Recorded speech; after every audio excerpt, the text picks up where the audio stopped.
Borthakur IAS Academy. Prostuti aru adhyayanor nirbhorjogyo thikona. Borthakur IAS Academy.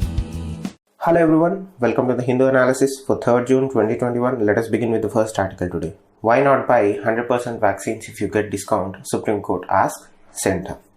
Now, a bench of Supreme Court has questioned government's logic in not getting the discount that they'll get if they place bulk orders to these vaccine manufacturing companies. Now, when state governments are placing orders on their own, the price of the vaccine has gone up dramatically. But when the central government was placing orders on behalf of the state governments on its own, the price of the vaccine was relatively low. Meaning when bulk orders are being made, the manufacturing price of the vaccine also goes down and the price is also directly reflective of the fact that of the bulk order placed. Because it guarantees that the stock would be sold and the company doesn't need to add some redundancies into the price of the vaccine itself. That is how these drugs works generally, because they add the cost of the non-sale part of, or the lossage is also added to the price of the drug in order to protect their bottom line. But when bulk orders like this from the central government in tunes of millions and billions of vaccine doses are placed, it takes the risk factor out of for the company, and the company is incentivized to reduce the price of the vaccine. So it's a win-win situation for the both, because the company is guaranteed a clear sale that they'll get paid for, and they'll make certain percentage of profit of it, and they're absolved of any losses. And as far as the buyer, in this case the central government or the state governments, they get the drug for reduced price. Again, that will help in procuring more vaccines for further distribution. Now, the central government, since the price variations have been notified by various manufacturers in India and abroad, the central government has been justifying its lower prices because they are saying that they have the ability to place large purchase orders for vaccines, and the rationale that they are explaining is that they are acquiring it in a monthly manner and a structured manner. Now, the court observed that the center can buy a vaccine for 150 rupees while the states have to shell out anywhere between 300 to 600 rupees. The court observed that if the central government is positioned in such a unique place, why not buy vaccines as a whole? Now, the court is comparing or testing this particular stance of the government against Article 14, that is right to equality. So before getting into what the court stands or what the court has observed, let us understand the vaccine situation in our country itself. Right now, state governments, the central government announced that they have decentralized the vaccine policy, meaning the states can place their own orders by way of global tenders or any other means. Since the decentralized policy was announced, various states went ahead and called for global tenders from almost all vaccine manufacturers in the world except the Chinese. Now, what was the response for it? The response was simply lukewarm. No company is interested in negotiating with states, that too different states, the same company negotiating with 7 different states for 7 different prices. Look at the situation, global situation right now. Countries are willing to pay through their nose just to get hold of one batch of a company's manufacturing batch. One vaccine batch they need, because small countries are willing to pay higher prices if they can vaccinate their population. That has been with the Balkan nation, that has been with the European nations, and even in certain cases, US also went for the same strategy during certain period of this pandemic. Now, when the companies themselves, see, remember, these are for-profit companies. They are not non-profit companies that they are doing this for the good of the country or whatnot. They are, at the end of the day, a private company and operate on profits. So they simply will go to a buyer or a purchaser who is willing to cut the negotiating time for half of what Indian states offer to these people. So it has been expected and spelled out by various experts in the country itself that states going for global tenders will not work. Any vaccine that India procures has to be through central government, because the bargaining power that the central government has simply doesn't extend to the state governments. That has become true right now. As a result of it, various state governments, directly, indirectly, in any means that they can communicate with the central government, has clearly indicated that the central government must procure vaccines through centralized process and then distribute to the state governments. We are not going into the details as to what each states have requested the central government. The idea now seems to be that most of the states agree with the idea that central government must procure vaccines and they must negotiate the price for it.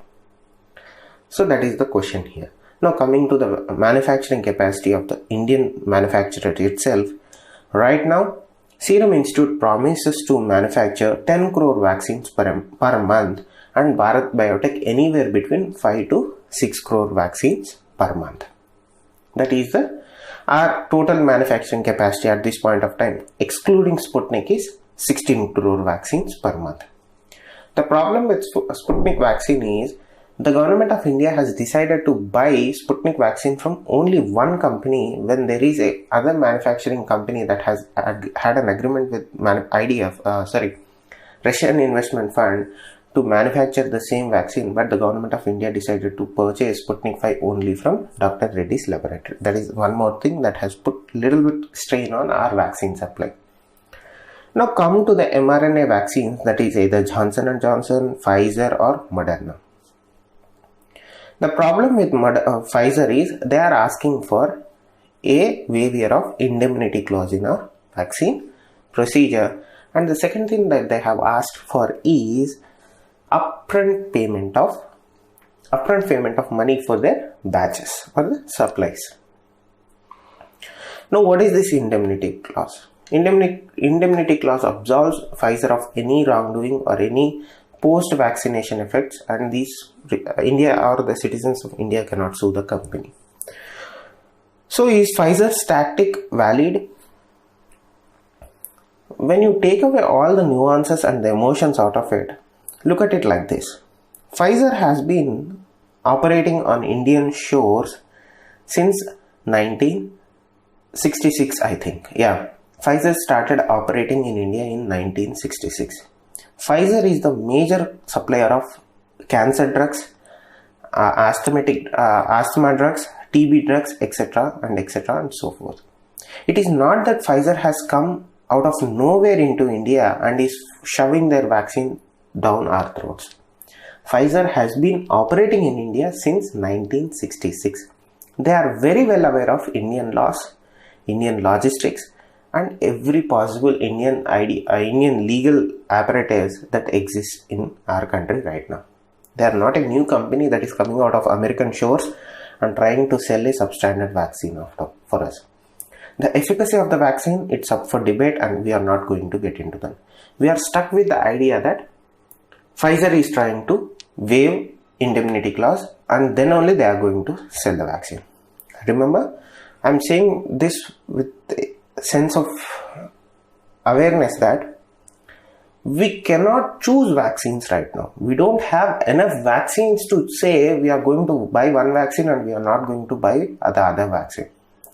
The matter of the fact is, irrespective of whatever we have, whatever we can lay our hands on, we have to get those vaccines. Because at this rate, remember, by 2040 also, India is not going to vaccinate. Forget about vaccine Maitri, forget about the world vaccination policy, everything else. Think about India and Indian citizens. At this point of time, India has to think about its vaccine nationalism concept and has to go back to the starting of the pandemic, where they were very comfortably saying that we can vaccinate almost 90% of the population by the end of this year, and that hasn't come true. Now also it is going to be a very big challenge if the government of India doesn't come out with understandable terms with this mRNA technology vaccines. In the later on articles, we'll learn what the government has been doing for to get their hands on the vaccine. But the court observation that the market price of the allocation of 35,000 crore for procuring vaccine, the center should clarify how these funds have been spent so far and why cannot be utilized for vaccines persons aged to 14.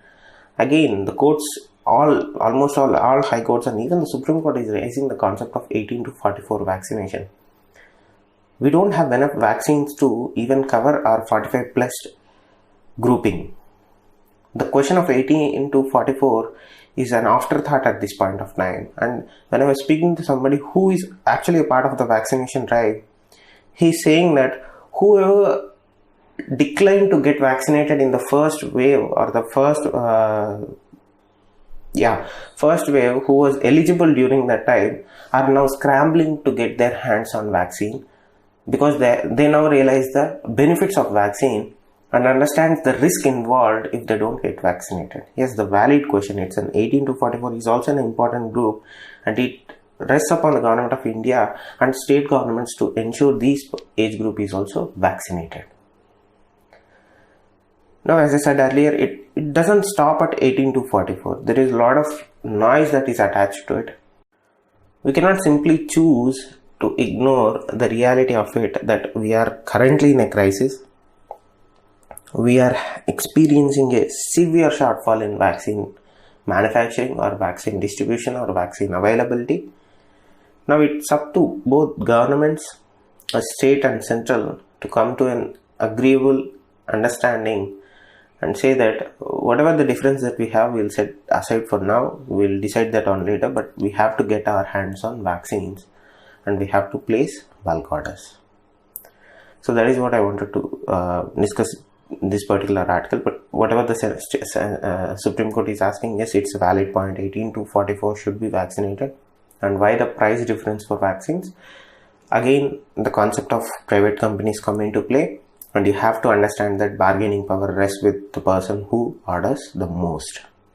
Moving on to the next article.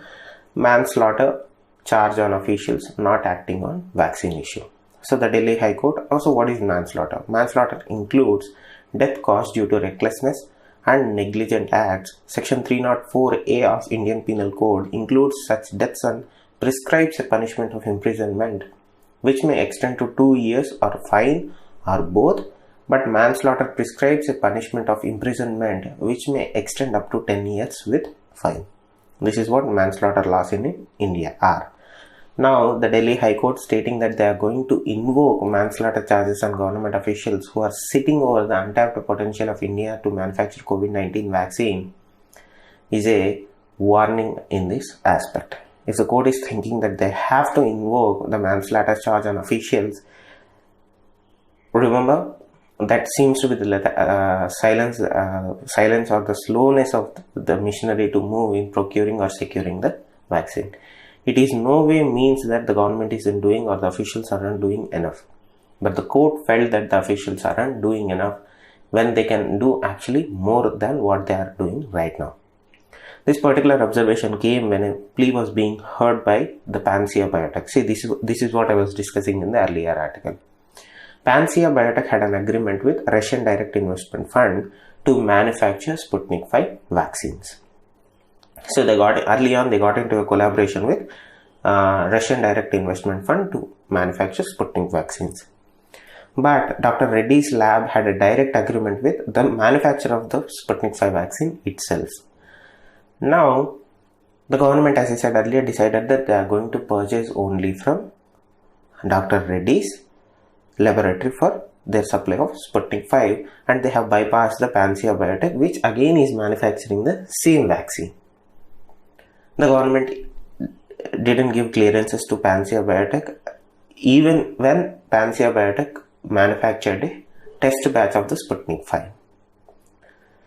Now the court observations do come at a point of time when, since we are facing a severe vaccine crunch, why not use whatever the infrastructure that Panacea Biotech has and are actually and essentially manufacturing the same vaccine that Dr. Reddy's lab is also manufacturing. So that is why the court has, in an angry way, said that they are going to invoke the manslaughter charge on officials not acting on this untapped potential of Indian manufacturing capacity. So moving on, Palestine inflates India abstention when an vote was called for the Palestinian issue. Now, yesterday there was an vote on the resolution for the Palestinian issue on suppressing of the human rights by the Israelis and everything.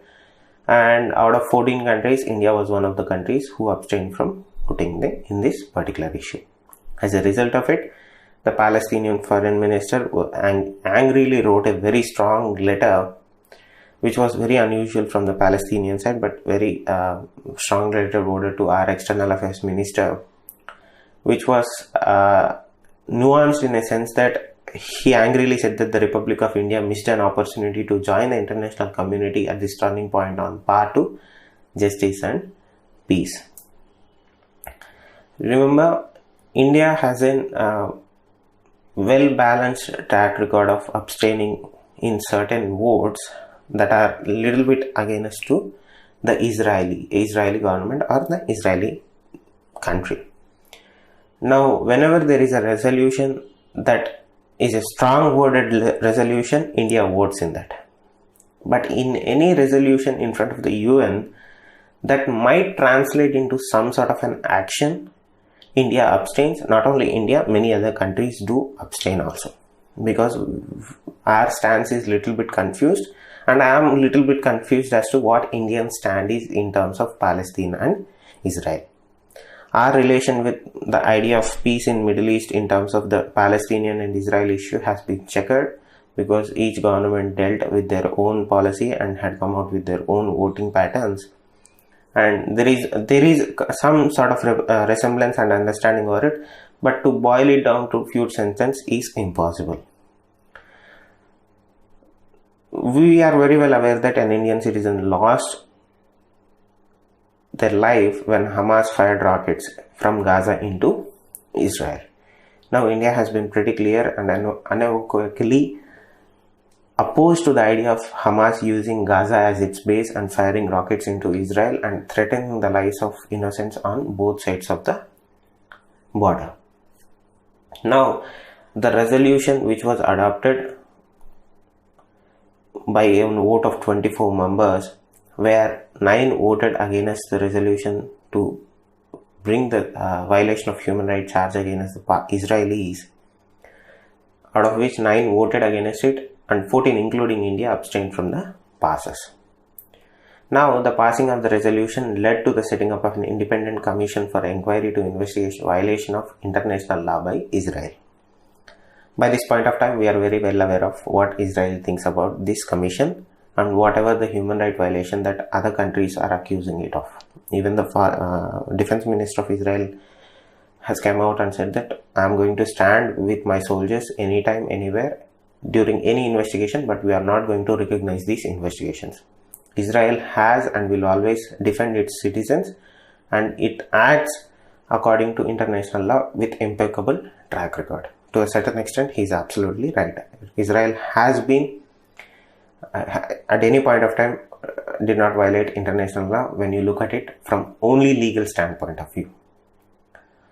So, a letter coming from the Palestinian authorities flaying India for their abstaining from voting in terms of setting up a commission for human rights violation from the Israeli side is not surprising. Is surprising for us because Israel hasn't been very direct as to in their reaction towards India. But India stands against the voting pattern when any resolution in regards to Palestine and Israel is brought in is not surprising. As I said, we pick and choose when to take part in the voting, when to abstain from the voting. So moving on, close the vaccination gap in global lockstep. So the only reason that I bought this editorial today is because the person who wrote it actually happens to have some power in the European Union. He is Joseph Borrell.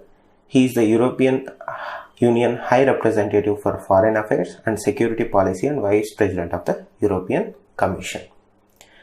So his perspective little bit helps us in understanding what the European Union stance is in the light of the fact that some of the members of the European Union are opposing the South Africa-India proposal at WTO for the waiver of TRIPS agreement and the US proposal in front of the WTO again for the same TRIPS waiver, So this helps us understand what the European Union thinking, at least some sort of understanding as to what the European Union is thinking in terms of its vaccine policy, its TRIPS waiver of its TRIPS agreement, and so on and so forth. Now, they too seem to understand well that there is a need for the closing of the gap between vaccination in advanced countries or advanced economies and developing countries. Now, WHO director has clearly said that this is nothing short of vaccine apartheid. So it's a question of morality, and it's a question of everybody's interest for the better world, or better good, or whatever you call it. Ensuring vaccination reaches to all countries, irrespective of their economic stature or social stature, is in the better interest of the world itself.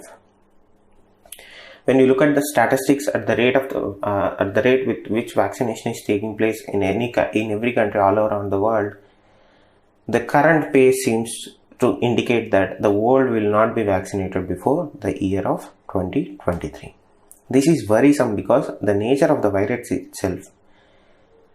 Because remember, this virus has the ability to mutate into multiple variants in a very short span of time.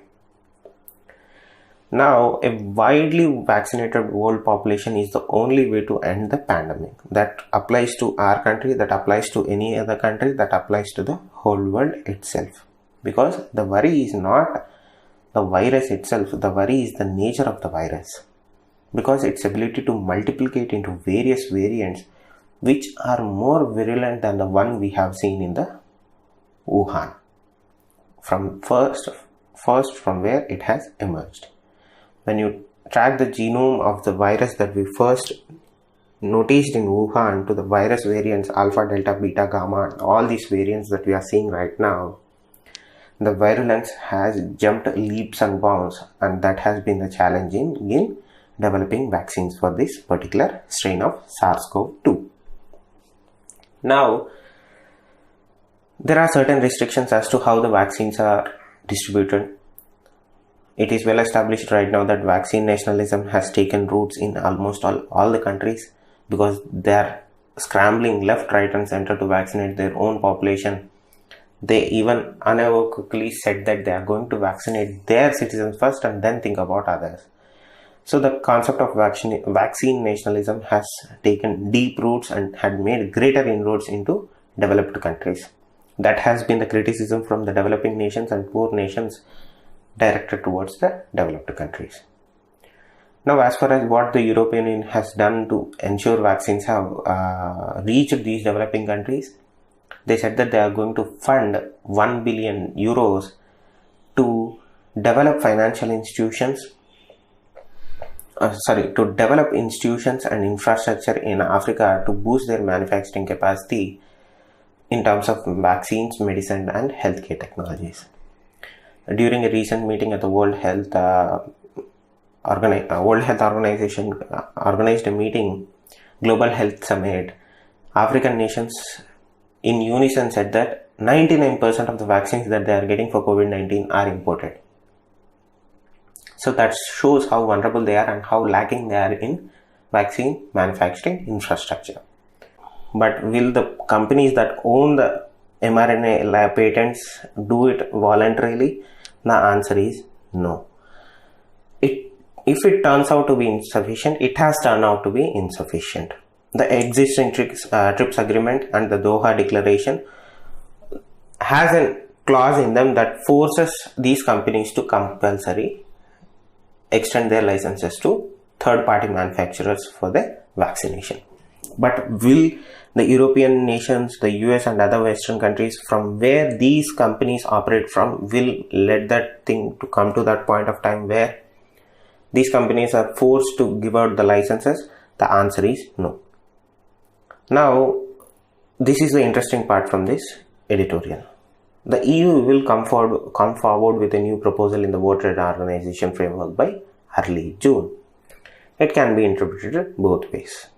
One, they are going to get their own TRIPS waiver proposal placed in front of the WTO. This means that there is an South African, Indian and other developing and poor nations proposed backed waiver for TRIPS in front of the WTO.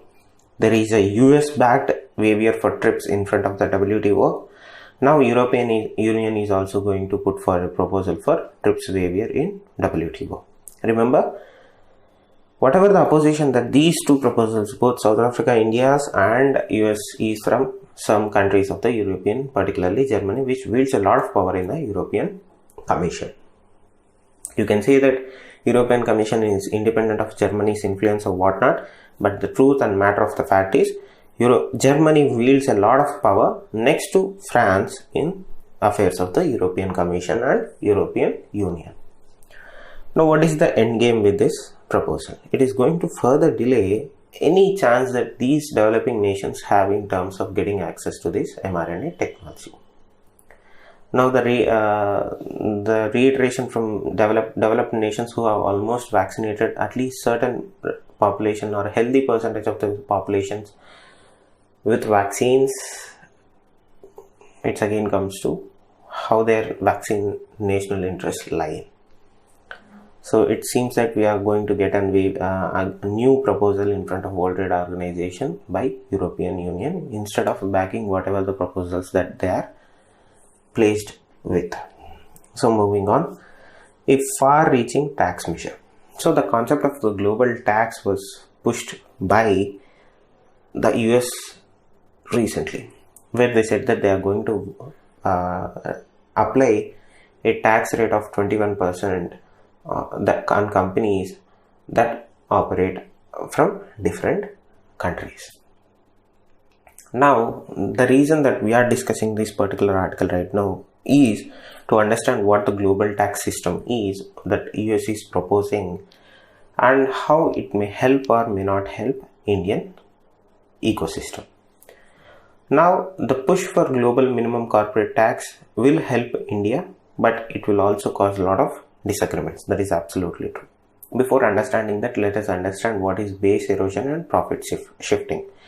BEPS, that is base erosion and profit shifting, refers to the corporate tax planning strategies used by multinationals to shift profits from higher tax jurisdictions to lower tax jurisdiction, thus eroding the tax base of higher tax jurisdictions.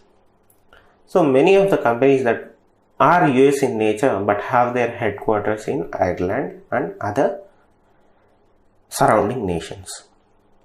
Because Ireland has low tax regimes, these companies are incentivized to have their base of operations functioning out of Ireland, despite them being a US company, just to prevent paying of taxes. So US thought long and hard. Already there is this OECD concept of two-pillar tax where they were trying to eradicate the system and ensure that companies base their heads of operations or their headquarters in countries not only for the tax purpose but also for other purposes. Now the US has proposed that they are going to impose a tax of 21% on companies that are operating offshore out of their shores, meaning not in US but have logistics and everything based in US but are operating out of other countries just for tax purposes. This will ensure in turn that US can levy tax on these companies who are operating from other countries. This is again to benefit their own country, because at the end of the day the tax rates in US are very high and their minimum tax rate on corporations are also very high compared to other countries. So this is US ensuring a way for themselves to at least tax certain money or get back some percentage of the tax from these companies that they have been avoiding so far. So is India against this idea? No, India has been actually supporting a similar idea that was proposed by OECD, that is the two-pillar discussion, where OECD also came up with the concept that we have to ensure that companies do not shift their bases from one country to their country for tax benefits, and ensure that the country of origin and the country from where they are operating both get benefits of the tax from these companies. Now again, the idea behind this tax is to they have to neutralize the tax incentives that these companies enjoy from various countries and ensure that the competition is based on factors like better regulatory regimes, ease of doing business, access to global talent, and many others, rather than the tax incentive alone. Now, as I said, Ireland has been very adamant in rejecting the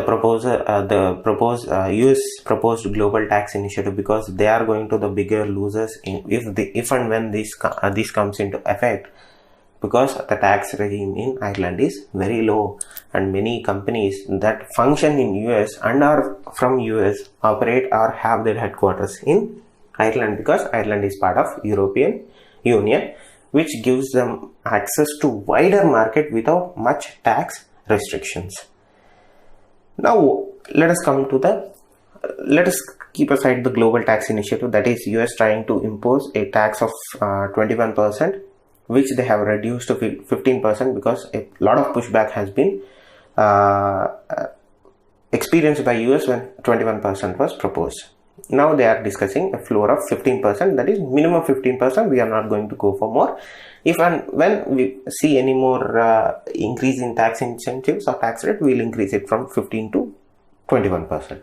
But right now they have abandoned the idea of 21% base tax rate for the idea of 15%, which Ireland is also still opposing.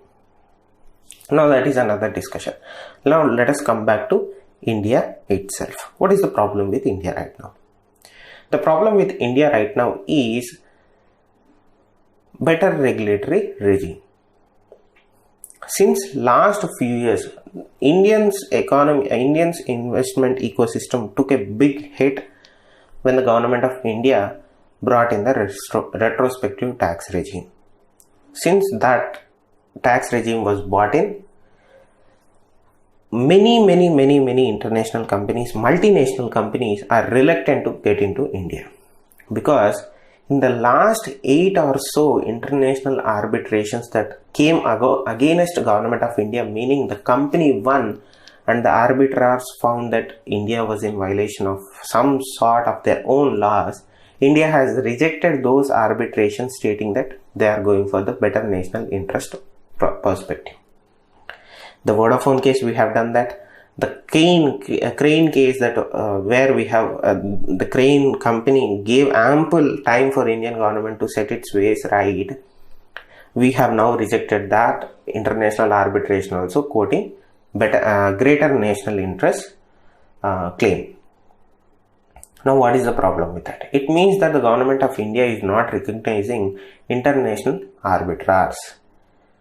When multinational companies want to invest in India, they look at the track record of how Indian government tax regulatory regime is, its ease of doing business is, and how well it has been in line with global standards. The moment Indian government rejected international arbitrations, it means that India is not in line with global standards.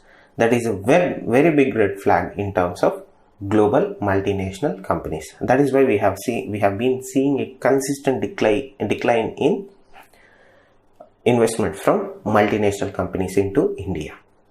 Whatever the FDIs that we are seeing right now, most of them are coming from Mauritius. Look at the country size, look at the investment opportunity that it can put in India, and decide it for yourself. Money coming from Mauritius doesn't mean anything, because the nature of the money itself is, you can decide for yourself. I hope you read little bit more about it.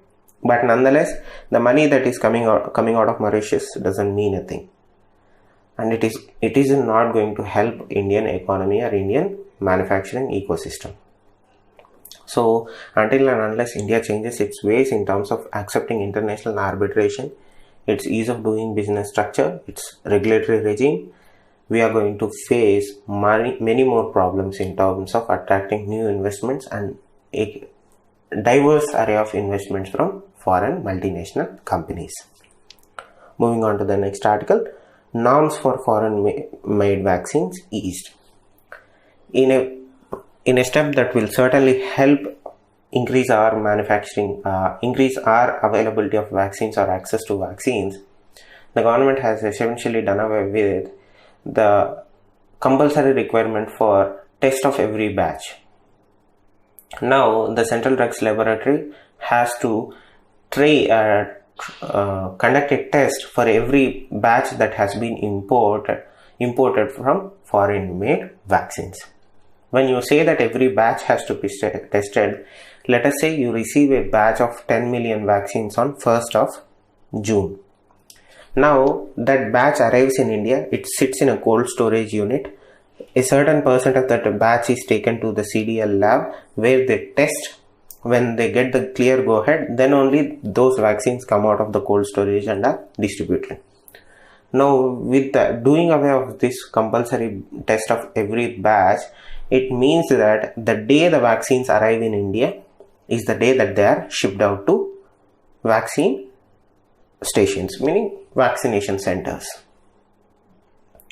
Now that is the advantage of this particular wave year. So we are moving towards easing importing of vaccines, and this will certainly ensure that both domestic and international vaccines that we are going to get from either through US or any other means will reach vaccination centers and population in a much more faster fashion. Moving on, caste categories for NREGA. Now the central government has asked states to split wage payments under the Mahatma Gandhi National Rural Employment Guarantee Act scheme into separate categories for SCs and STs. Now others from this financial year particularly, because earlier it was a unified scheme, there was no kind of different allocation for different groups, everybody were getting paid irrespective of their caste or whatever it is. Now from this year the central government has asked that you have to separate the categories based on their caste and then you have to pay.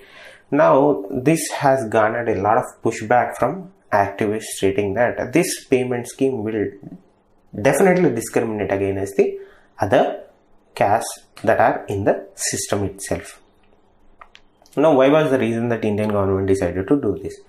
So the government of India has decided to provide separate budget for SCs and STs under the Mahatma Gandhi Rural Employment Scheme itself. So for the particular financial year of 21 and 22 wage payment, the existing system for wages under the scheme was only for one type, that is there is no category wise provision of the payment. With this category wise of provision of payment, this is going to certainly induce some sort of discrimination into the NREGA itself. So we have to see how the government is going to do with it. We have to also see what state governments are going to do with this, because at the end of the day, the people who are getting employed through NREGA are already marginalized, and further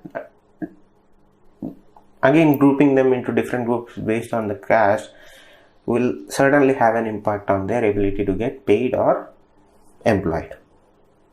Moving on, Cabinet gives no to Model Tenancy Act. So the Union Cabinet on Wednesday approved the Model Tenancy Act and has sent to states and union territories to enact legislation or amend laws on rental properties. That is the Model Tenancy Act. I hope you read a little bit more about it. Not particularly of importance, but nonetheless important. Moving on, China, Pakistan, Afghanistan to hold talks amid US withdrawal. September 20 date is looming. The US government has been very adamant in saying that and have clearly indicated that they are going to pull back irrespective of what the ground situation is or the peace treaty is on September 20. In accordance with that, Bagram Air Base, which the US held for this long, it was the jewel of US operation, US forward base operations, the East Bagram base. Now they have said that they are going to transfer the operational and the control of Bagram base from US control to Afghan security forces at the end of June 20, meaning the US is giving up its long held strategic and important and base of operations in Afghanistan. So this step ensures and indicates that US is definitely moving out of Afghanistan. In line with that, a trilateral dialogue to address new uncertainties in Afghanistan and will be taking place with the participation of China, Pakistan and Afghanistan. So the US Central Command, which operates their troops and troop rotation, they look after every aspect of America's involvement in terms of troop deployment in Afghanistan, has said that they have already withdrew 30 to 44% of the troops, and the president by September 11th, sorry, not September 20th, September 11th, the complete troop withdrawal will be done irrespective of what. This meeting occupies a significance of greater significance because of the parties that are involved, that is China and Pakistan. Pakistan has an overt control over the Taliban that operates in Afghanistan. China has strategic interests that have planned for in Afghanistan for the future.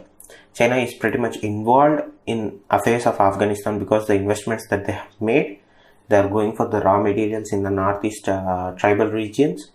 So they have very much higher interest when compared to other countries in terms of securing at least their side of investments with the help of Pakistan in Afghanistan. Now, as far as what Afghanistan stands is, Afghanistan is like a kid in the playground who is beaten up by everybody but nobody helps him. As far as the security forces of Afghanistan, they have been very professional. They have been really fighting hard to push back Taliban, and we have to see from all accounts that you read on Afghanistan, Afghanistan is on the verge of having a civil war, and that is what every other country is trying to avoid in Afghanistan.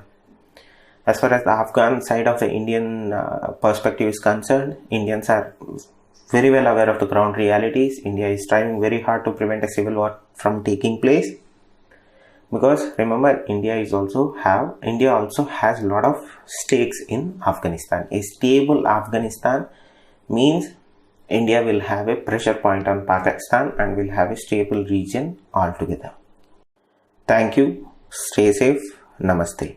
Borthakur IAS Academy. প্রস্তুতি আৰু অধ্যয়নৰ নিৰ্ভৰযোগ্য ঠিকনা। Borthakur IAS Academy.